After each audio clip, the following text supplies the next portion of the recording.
श्री सद्गुरु महाराज की जय।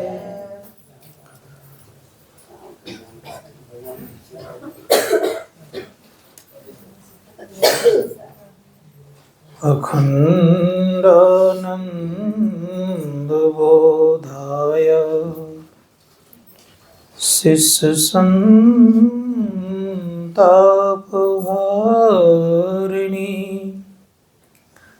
सच्चिदानंद रूपाय तस्मै श्री गुरुवे नमः।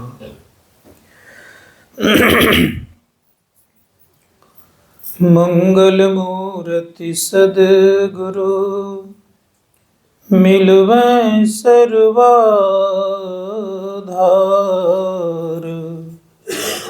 मंगलमय मंगल करन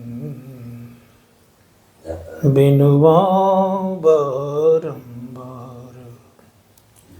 धन्य धन्य सद्गुरु सुखदा महिमा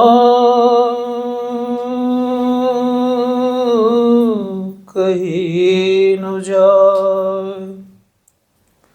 जो कछु कहूँ तुम्हारी कृपा मोते कछु न वसाय।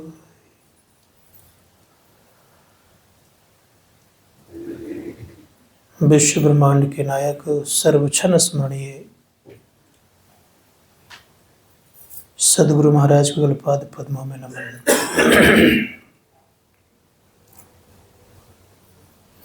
परम पूज्य सद्गुरु महर्षि में ब्रह्मा जी महाराज के मस्तिष्क स्वरूप महर्षि संशय ब्रह्मा जी महाराज के गलपाद पद्मों में नमन। हृदय रूप में महर्षि साई स्वामी जी महाराज के पावन से चरणों में नमन।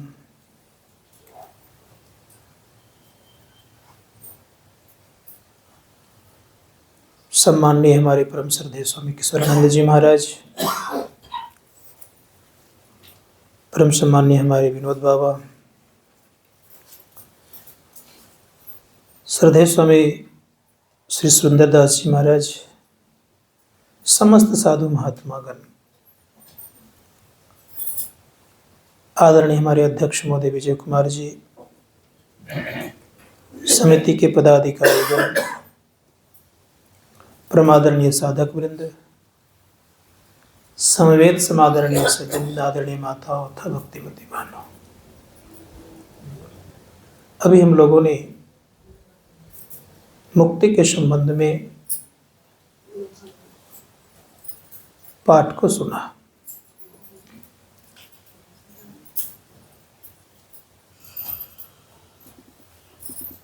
संत महात्मा गण कहते हैं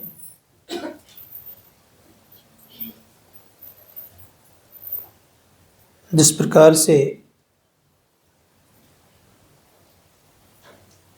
जहां बुरा है वहां अच्छा भी है, उसी प्रकार से मुक्ति किस लिए, तो जहां बंधन है वहीं मुक्ति की आवश्यकता भी है। हम तमाम जीव बंधे हुए हैं, तीन आवरण से जकड़े हुए हैं।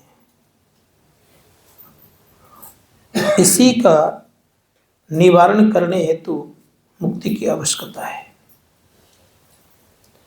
जब तक हम मुक्ति प्राप्त करने के लिए जुक्ति नहीं जानेंगे तब तक मुक्ति कहाँ। इसलिए मुक्ति प्राप्त करने के लिए जुक्ति आवश्यक है। संतों ने कहा कि व्यक्ति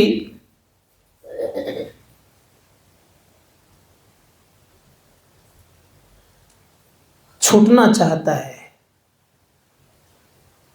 स्वतंत्र होना चाहता है,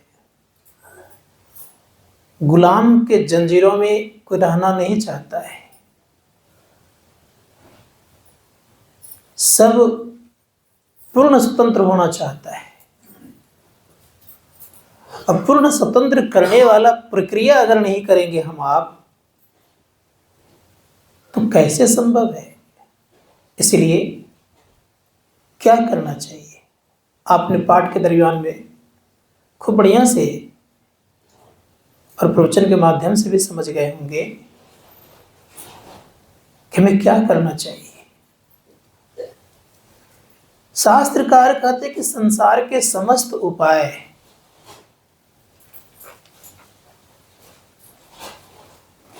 लगा करके देखें, आप वासना से मुक्त नहीं हो सकते। क्योंकि चित्त रूपी वृक्ष के दो बीज हैं, प्राण अस्पंदन और वासना। दोनों में एक का क्षय होने से आप स्वतंत्र होते हैं। अब दोनों रहेगा तो क्या होगा? हम प्रतंत्र रहेंगे। हम गुलाम बने रहेंगे, गुलामी की जंजीरें हमारी जकड़ी रहेगी। इस संतों ने कहा कि इन जंजीरों से निकलना अगर चाहते हैं तो ख्याल करना पड़ेगा कि दो में से एक का क्षय करना, समाप्त करना आवश्यक है। क्या उपाय? लोग भिन्न भिन्न उपाय बताते हैं। शास्त्रकार कहते हैं कि भगवान का खूब आराधना करने वाले व्यक्ति भी कहाँ जाएगा, और भगवान से बैर करने वाला कहाँ जाएगा, दुश्मनी करने वाला कहाँ जाएगा। प्रेम करने वाला भगवान राम के पिता दशरथ वहीं गए जहां बैर करने वाला रावण गए। बात समझ में आई? जिन्होंने खूब प्रेम किया, उनके वियोग में प्राण त्याग दिए, और दूसरे ने खूब बैर किया और बैर के चलते, दुश्मनी के चलते उन्होंने भी प्राण त्याग दिए। लेकिन दोनों गए कहाँ? वहीं गए जहां पिता गए वहां दुश्मन भी गए। संत महात्मा गण कहते हैं क्या अंतर है, विचारिए। इसीलिए कहा कि बैर और प्रेम दोनों करने वाले उसी स्थान पे गए जहां की पुनर्जन्म होने वाला है, दोबारा संसार में आने वाला है, आवागमन चक्र मिटा नहीं। ये कैसी मुक्ति? संतों ने कहा कि जिस मुक्ति में रात दिन गाली देने वाला भी वहीं पहुंच जाए और प्रेम करने वाला भी वहीं पहुंच जाए, उस मुक्ति में तो देह रहेगा ही, और जब तक देह रहेगा तब तक आवागमन छूटने वाला नहीं है। इस संतों ने कहा कि आवागमन तब छूटेगा जिसमें कि कोई देह नहीं रहेगा। किसमें देह नहीं रहेगा? तो संत महात्मा गण कहते हैं कि 4 प्रकार की मुक्ति में देह रहता ही है। कौन कौन? तो कहा सालोक, सामिप, सायुज और सारूप।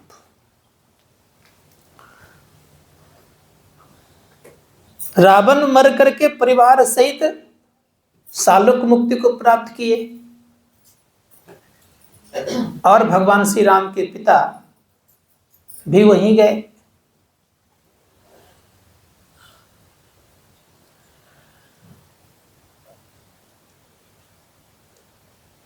ये सालोक मुक्ति है, बहुत बड़ा सालोक।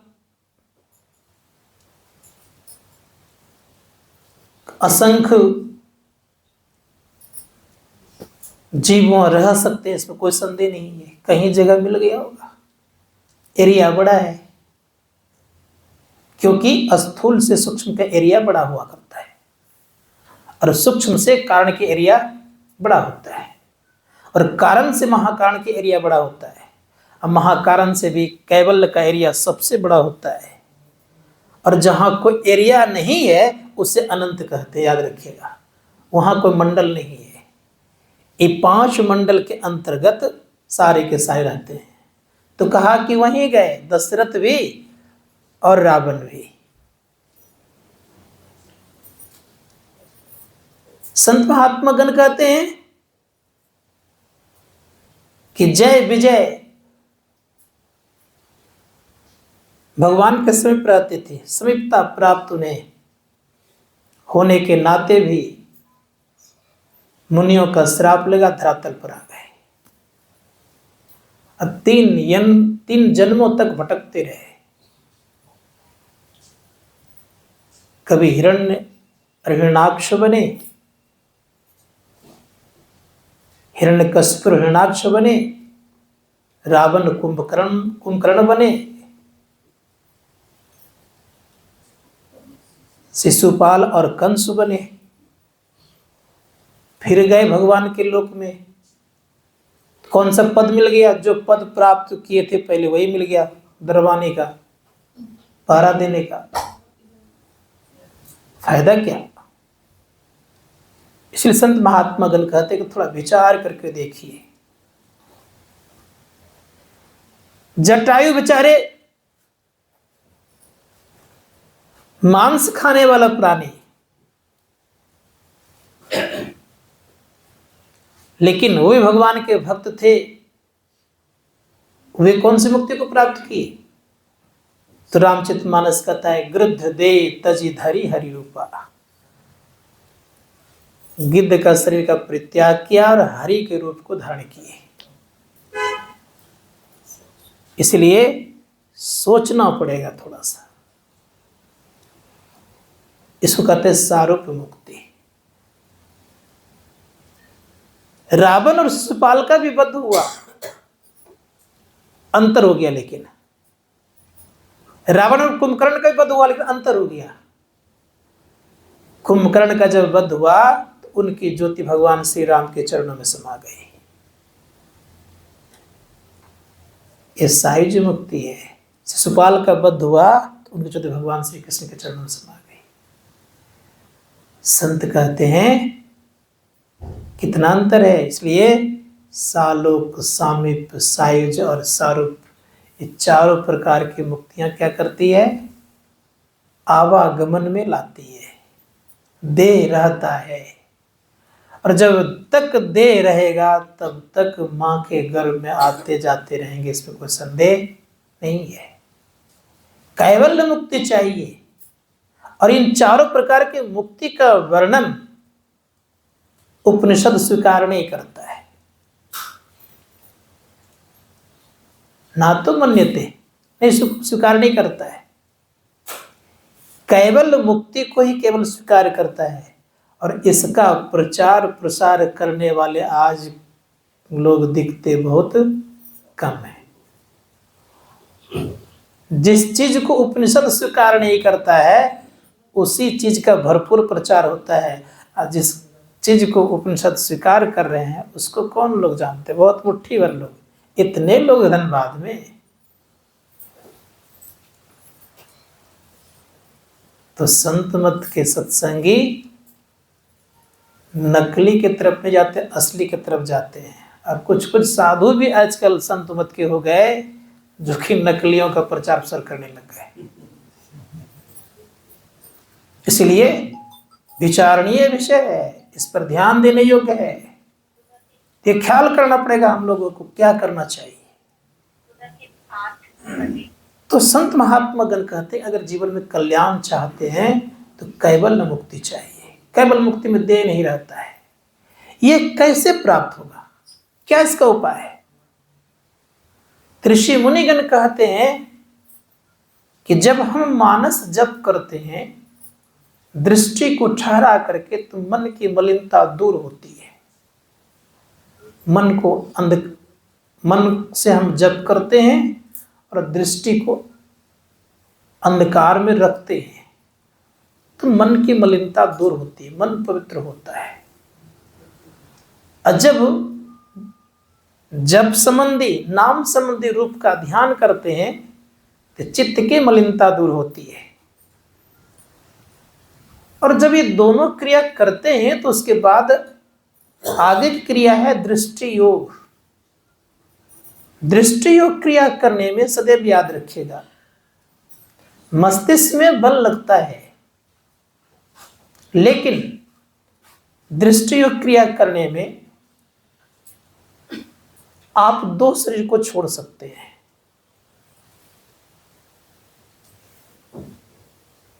जब यह मन पिंड से ब्रह्मांड में प्रवेश करता है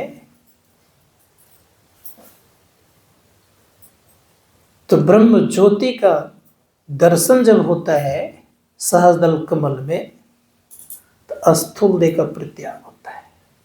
वहां से ये जीव चला जाता है सूक्ष्म मंडल में, और सूक्ष्म मंडल में जब जाता है तो सूर्य का दर्शन होता है, उसको पार करते हैं तो सूक्ष्म शरीर छूटता है। इधर हो गया रूप जगत, यहां तक तो प्रकाश था। आगे संत महात्मा गण कहते शून्य महाशून्य भमर गुफा, इन तीनों को छोड़ने के लिए शब्द की जरूरत है। संतों ने कहा ब्रह्म नाद को जब सुनता है तो ये तीनों छूटता है तो कारण से छूट जाता है। संतों ने कहा कारण से छूटने के बाद महाकारण भी छूटता है। जब पूर्ण रूप से उस चैतन्य मंडल के शब्द को जब सुनते हैं साधक, जिसको हम राम नाम कहते हैं, सत्य नाम कहते हैं, जिसको हम सार शब्द कहते हैं, अपना पहचान करते हैं, फिर परमात्मा पहचान करते हैं। इसलिए ये क्रिया किए बिना कोई व्यक्ति मुक्त नहीं हो सकता, कोई व्यक्ति कैवल्य पद को प्राप्त नहीं कर सकता। इसलिए कैवल्य पद प्राप्त करना अगर चाहते हैं तो संतों ने कहा इन क्रिया से गुजरना पड़ेगा। इसके अलावा और कोई संसार में उपाय जो करता है ये कर रहे हैं तो संत महात्मा गणों ने कहा है वो पानी में डंडा मारना है। पानी में डंडा मारिए क्या होगा? पानी अलग हो जाएगा, क्या हो जाएगा? पानी में कितनों डंडा लोग मार दे, पानी अलग नहीं हो सकता। उसी प्रकार से कितनों को उपाय कर ले वो देह में रहेगा ही, देह से अलग नहीं हो सकता। इसे संत महात्मा गण कहते हैं अलग होने की यह प्रक्रिया है। इसलिए अगर मोक्ष चाहते हैं तो संत महात्मा गण कहते हैं कि मोक्ष का अर्थ ही होता है छुटकारा, छुट्टी। किनसे छुट्टी और छुटकारा भाई? शरीर और संसार से छुट्टी। शरीर जब तक है तब तक संसार है, और संसार जब तक है तब तक शरीर है। दोनों का बड़ा अच्छा संबंध है। इसलिए संत महात्मा गण कहते हैं इसके लिए यत्न और प्रयत्न करिए। लेकिन परमात्मा ने बड़ा सुंदर लुभायमान जगत बनाया है, और लुभायमान जगत है तो किधर जाएगा लोग? इसीलिए लोग क्या होता है तो भागता है, बहिर्मुख इंद्रियां है। ब्रह्मा जी ने सबको तो ढंग से बनाया है, मनुष्य को थोड़ा सा अलग ढंग से बनाया है। क्या किया उन्होंने एक विशेष बात यह कर दी है कि आगे देखता है मनुष्य केवल, और अपनी गलती को नहीं देखता है। दूसरों की गलती देखने में मनुष्य बड़ा तेज है, अपनी गलती को देखने में मनुष्य तेज नहीं है, क्योंकि पीछे तो है ही नहीं देखने की स्थिति, तो कैसे देखेगा वो? इसीलिए देखते होंगे कहता तुम बहुत गलत हो, लेकिन एक ही ना गलत है, उधर इधर तीन लगा रहता है। संत महात्मा गण कहते हैं इसीलिए कोशिश कीजिए यह कि हम अपने आप को जाने और अपने आप को जानने का प्रक्रिया ये है। वासना का समाप्ति कब?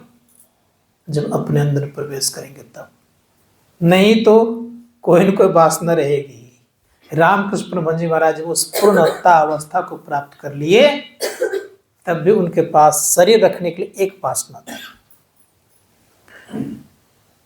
कि रसोई घर चले जाते थे, माँ शारदा कहती थी आपके पीछे इतने लोग हैं, आपको लोग देखने के लिए इतने लोग आते हैं, दर्शन करने इतने लोग आते हैं, फिर भी ये करते हैं, लोग क्या कहेंगे? तो रामकृष्ण परमहंस जी महाराज कहते थे कि शारदा, जिस दिन ये रामकृष्ण तुम्हारे पास थाली लेकर के ये खाने के लिए नहीं आएगा, समझना उस दिन रामकृष्ण नहीं रहा। अब मां शारदा इंतजार कर रही है, नहीं आए, समझ गए कि संसार से चले गए। तो जो संत होते हैं, पूर्ण अवस्था को प्राप्त करते हैं, वो भी शरीर रखने के लिए एक वासना रखते ही हैं। इसलिए संत महात्माओं ने कहा कि जब तक एक वासना नहीं रखेंगे पूर्णता अवस्था प्राप्त करने पर, तो उनका शरीर संभव नहीं रहेगा। इसलिए संत महात्माओं ने कहा कोशिश कीजिए हम लोग कि उस अवस्था में प्राप्त करें। अब वासना करता क्या है? ऋषिगण कहते हैं कि वासना वह काम करता है जो लोगों को परेशान करता है। ये वासना है क्या? वासना वह है, इच्छाओं के गहराई रूप को कहा जाए, इच्छाओं की प्रगाढ़ता को वासना कहते हैं। कैसे समझेंगे इसको? इच्छाओं की प्रगाढ़ता को वासना कहते हैं। जैसे उदाहरण दे रहा हूं, बहुत सारी इच्छाएं उठती है दिन में, लगता है लाखों इच्छाएं उठती हो, रात दिन मिला करके ये करेंगे, वो करेंगे, ये लेंगे, वो लेंगे। सभी इच्छा को पूर्ण नहीं कर सकते आप,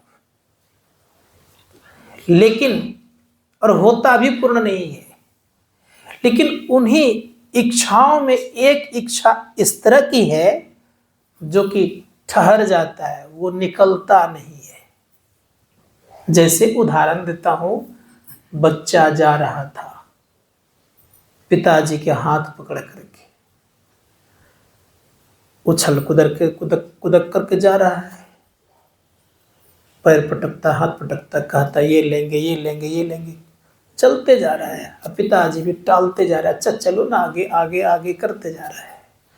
अब करते करते एक जगह बच्चा का मन ठहर गया। अब वो कहता इसको लिए बगैर मैं जाऊंगा ही नहीं। अब ये जो स्थिति हठ हो गया, ये हठ किस में परिणत हो गया? इच्छा ही तो थी, बैठ गया, वो कहाँ चला गया? वो अंदर धस गया, अब उठने वाला नहीं है। अब उसको कितनों लाख कोशिश कीजिए, वो लुघड़ता है उस वस्तु को लेने के लिए, वो रोता है, माथा पटकता है।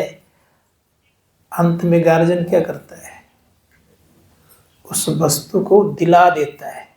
उसी प्रकार से ये मन जिसमें बस गया, संतों ने कहा वो वासना बन गया। और उस वासना के लिए संसार में लोग खूब रोते धोते, माथा पटकते रहते हैं। कितनों कोशिश कर लीजिए आप उनसे अलग करने का। मैं यहां तक कहता हूं कि ब्रह्मा जी भी उपदेश करने के लिए अगर आ जाए, तो ऐसे वासना से ग्रसित व्यक्ति का मन जल्दी बदलना संभव नहीं है। देखते होंगे समाज में बहुत सारी बातें। संत महात्मा कहते हैं इसी को अगर क्षय कर देता है तो व्यक्ति मुक्त हो जाता है। जिनके अंदर में वासनाएं नहीं है, तरंग नहीं है वासनाओं की, वो व्यक्ति आगे बढ़ जाता है। इसीलिए प्रयास कीजिए हम लोग कि हमारे अंदर कोई वासना नहीं रहे, कोई इच्छाएं उठे ही नहीं, कोई इच्छाएं नहीं उठे। और इच्छाएं तो उठेगी जब तक, तब तक हम लोग सहनसा नहीं कहलाएंगे। इसलिए इच्छाओं का दमन करना ही आप एक तरह एक अच्छे ओहदा पर पहुंचते हैं। और परिणाम ये होता है कि जब मुक्ति का द्वार भी खुल जाता है। इसीलिए ऋषिगण कहते हैं कि इच्छाओं का दमन करने के लिए क्या करना पड़ेगा? तो दो, एक ही वृक्ष है, अब बीज कितने हैं? दो। चित्ररूपी वृक्ष के दो बीज हैं। अब थोड़ा समझना होगा कि चित्त के दो बीज कैसे हो गए।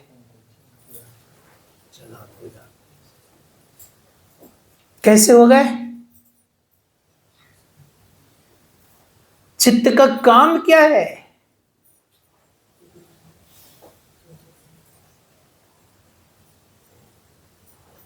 चित्त का काम है आप जो कुछ करिए। जैसे टेप रिकॉर्ड का काम क्या है? जो कुछ बोलिएगा आपको क्या करेगा? रिकॉर्ड करते जाएगा। उसी प्रकार चित्त में वही होता है, जो कुछ कर्म करिएगा वो चिपकते जाएगा। और जब रिकॉर्ड हो गया तब किसी के सामने खोलिएगा तो नहीं बोलेगा। जो जो बोले हैं, अच्छा बोले वो भी बोलेगा रिकॉर्ड कर किया हुआ चीज, खराब बोले वो भी रिकॉर्ड बोलेगा। तो संत महात्मा कहते जो कुछ भी करते हैं दोनों का रिजल्ट ये देता है, और उसी रिजल्ट के आधार पर हम लोगों को भोग कर्म मिलता है। उसी रिजल्ट के आधार पर हम लोगों को अच्छा और खराब जगह मिलता है। उसी रिजल्ट के आधार पर देह कभी अच्छा मिलता है, कभी खराब मिलता है। संत महात्मा गण कहते हैं इसीलिए कहा गया चित्ररूपी वृक्ष के दो बीज हैं, एक प्राण संबंधन और दूसरे वासना। अब रह गई बात वासना में फर्क है। क्या फर्क है तो इसको जानना चाहिए। अगर संसार की वासनाएं आपके जीवन में है तो आपको नीचे ले जाएगा, और परमार्थ की वासना है तो ऊपर ले जाएगा। उदाहरण देखता हूं, देख लीजिए। गोपियों की वासना भगवान श्री कृष्ण के प्रति थी। भगवान श्री कृष्ण से प्रेम करते थे। वो इच्छाएं क्या हो गई? वो परमार्थ बन गया उनका। असंसार की इच्छाएं कोई करे तो उसको डुबा देगा। सत्संग भी एक प्रकार का, जिस सत्संग की वासना जो लगा लेता है तो व्यक्ति ऊंचाई को प्राप्त करता है। बा सुरति ले आवही शब्द सुरति ले जाए। संत महात्मा गण कहा कि मुक्ति का मुख्य स्थिति पैदा यहां से हो जाती है कि जब वासनाओं को हम समन करते, दमन करते हैं।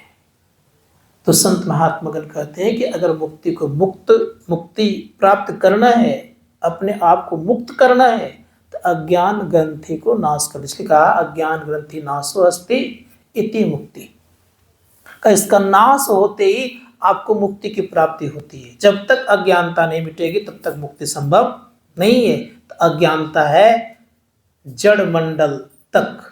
इसलिए संतों ने कहा उसके बाद चेतन है, और चेतन को पार करिए तो आप अनंत में मिलकर के सारे दुखों का अंत कर लिए, परम कल्याण हो गया।